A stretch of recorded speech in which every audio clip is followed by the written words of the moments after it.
મિત્રો આજે મોર્નિંગ વોકમાં એક મિત્ર સાથે ડિસ્કશનમાં ખ્યાલ આવ્યો કે સમાજમાં ઘણી વખત મોટાભાગની તકલીફો કેમ થાય છે અથવા જે તકલીફો થાય છે એનું સોલ્યુશન કેમ નથી નીકળતું. તો એના ઘણા બધા કારણો છે, પણ એમાંથી આપણે મેઇન કારણ કહીએ કે એક ઇમોશનલ મેનેજમેન્ટનો અભાવ, જેમાં ખાસ કરીને ફક્ત જે વ્યક્તિ સફળ થાય છે તે નહીં, તેમની સાથે જે મદદ કરનાર વ્યક્તિઓ છે એ વ્યક્તિઓમાં પણ ક્યારેક આપણે એવું કહી શકાય કે ઇમોશનલ ઇન્ટેલિજન્સનો અભાવ. Second thing sympathy but lack of એમ્પથી.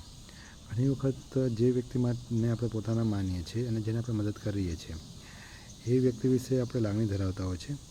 એ લાગણી ધરાવવાના કારણે આપણે એમની સિમ્પથી ધરાવતા હોય છે, સહાનુભૂતિ, એના દુઃખમાં સુખમાં આપણને સહાનુભૂતિ થતી હોય છે, અને એ સહાનુભૂતિ મુજબ આપણે સિમ્પથી મુજબ આપણે એમને સલાહ આપતા હોય છે, સૂચન આપતા હોય છે.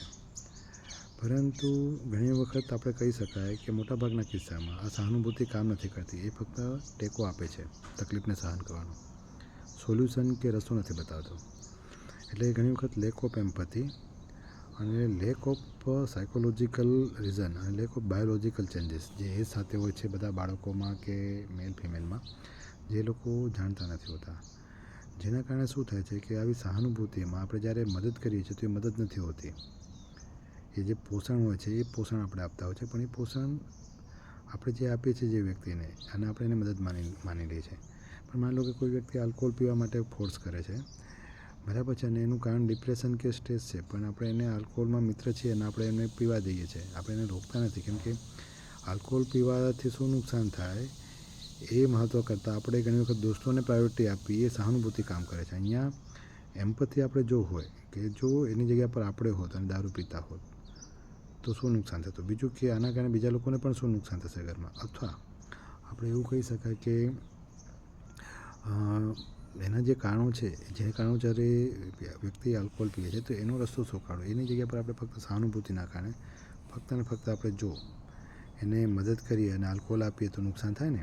એવી રીતે ઘણી વખત ઇન્ટરપર્સનલ ઇસ્યુ કે ફેમિલીના ઇસ્યુમાં પણ લોકો પોતાના લોકોને સહાનુભૂતિ આપવા માટે કહે છે કે હું તારી સાથે છું, હું મદદ કરીશ, તું જે કે તારે જે ડિસિઝન લેવું હોય લઈ લે.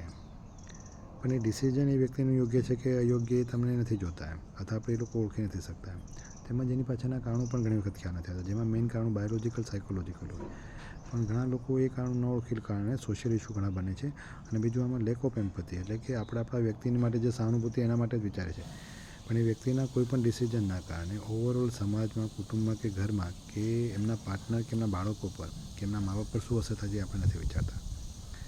આપણે ફક્ત સિમ્પથી ધરાવીએ છીએ, દોસ્તો તરીકે હોય કે મા બાપ તરીકે હોય તો ભાઈ બહેન તરીકે હોય, પણ એની સાથે જોડાયેલા લોકોની ઉપર શું અસર પડશે એ બાબતમાં એમ આપણી મદદની, એ આપણે એકચ્યુઅલી અજાણ્યાપણે કોઈ ખોટા ડિસિઝનને પોષણ તો નથી આપી રહ્યા ને, જેમાં એને આપણે મદદ તરીકે માનતા હોય છે. અને ઘણી વખત એવું થાય કે એ બાબત ડાયરેક્શન ખોટી હોય અથવા ડિસિઝન ખોટા હોય તો શક્ય છે કે બીજા લોકોનું તો નુકસાન થાય જોડાયેલા, પણ સાથે સાથે એ વ્યક્તિનું પણ લાંબા ગાળે નુકસાન થાય.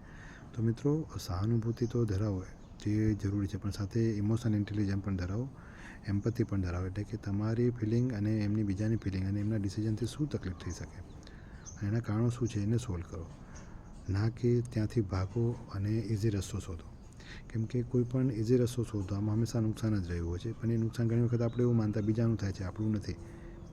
એટલે ત્યાં આપણને ખ્યાલ નથી આવતો, પણ એકચ્યુઅલી ડાયરેક્ટલી નુકસાન અને ઇનડાયરેક્ટલી નુકસાન, અને શોર્ટ ટાઈમનું નુકસાન અને લોંગ ટાઈમનું નુકસાન હંમેશા lack of awareness, lack of emotion management અને લેક ઓફ સાયકોલોજી નોલેજ, એટલે કે એના સાયકોલોજીના નોલેજના અભાવના કારણે જે બાયોલોજીકલ ચેન્જીસ થાય છે એના અભાવના કારણે થતું હોય છે. જેમાં ઘણા કિસ્સામાં મોટા ભાગે કપલના ઇસ્યુમાં મા બાપ એ રીતે સપોર્ટ કરે, કોઈ એક પાત્રને ખોટું કરે છે અથવા મદદ કરે છે, અને જેના કારણે પરિણામ બહુ લાંબા ગાળે બહુ ખરાબ આવે છે.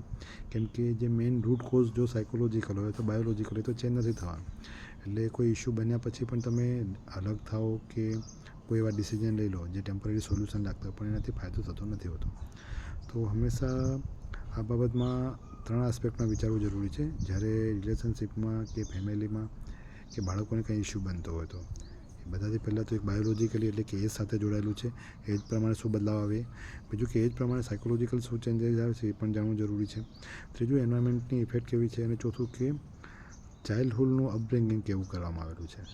એ જે વ્યક્તિ છે જે બાળકોનું છે એનું અપબ્રિંગિંગ કેવું કરવામાં આવ્યું છે જેના બેઝ ઉપર એમનું ઇમોશનલ ઇન્ટેલિજન્સ ડેવલપ કેટલી થઈ છે એ બહુ મેટર કરે છે. Thank you. હું છું doctor Mukundrai Dindor, MD consultant, લુણાવાડાથી. Thank you.